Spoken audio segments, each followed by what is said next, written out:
tugging at them as she watched the snow fall and felt the bittersweet regret she felt each time she came to the Brock home. When she'd heard Graham had returned the summer before, she'd been certain she would have a chance to... What? A chance at his heart? A chance to be held in his arms? To feel his kiss? A chance to be his next flavor of the month? No doubt that was all she would have a chance at, and despite the fact that she knew it, still he held her spellbound.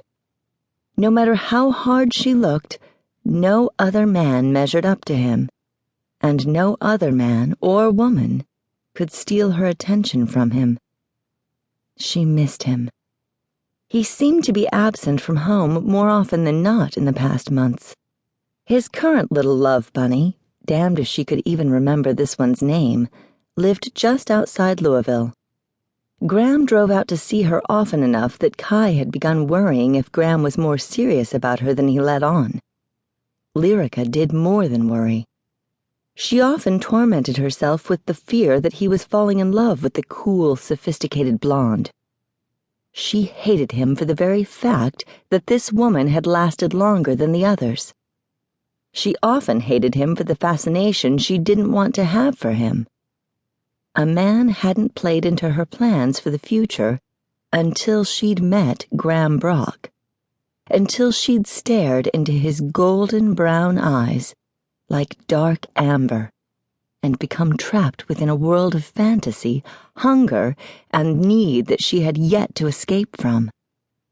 What would she do if he married the other woman? Could she bear to see him marry? It would break her heart.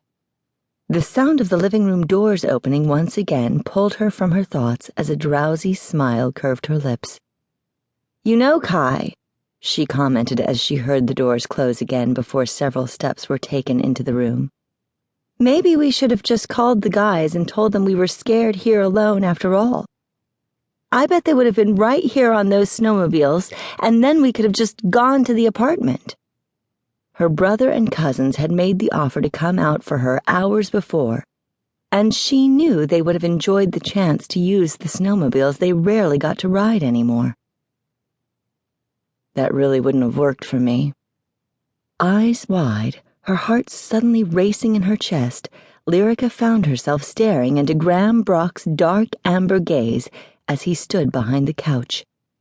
He had savage features with a thin, deadly-looking scar bisecting his cheek and running into the closely cropped beard he wore. His brows were lowered, a scowl pulling at his expression as he glared at her. She should have been embarrassed. She was lying there with her gown nearly showing the fact that she wore no panties beneath it. Her robe gaped open, and instead of hurrying to cover herself, she just grinned up at him. "Still the overprotective big brother, Kai?" she asked, her heart suddenly racing in excitement as she felt her thighs tighten at the ache centered between them. Sometimes she just hated her body's response to him. "Something like that." The answer came as his gaze drifted down her body before jerking back to her eyes. Have mercy. He was staring at her the way Dawg stared at his wife, Krista. "Little sister can't stay a virgin forever." She winked up at him. "At least, that's what I keep telling my big brother." The look in his eyes and the expression on his face had heat suddenly flooding her body.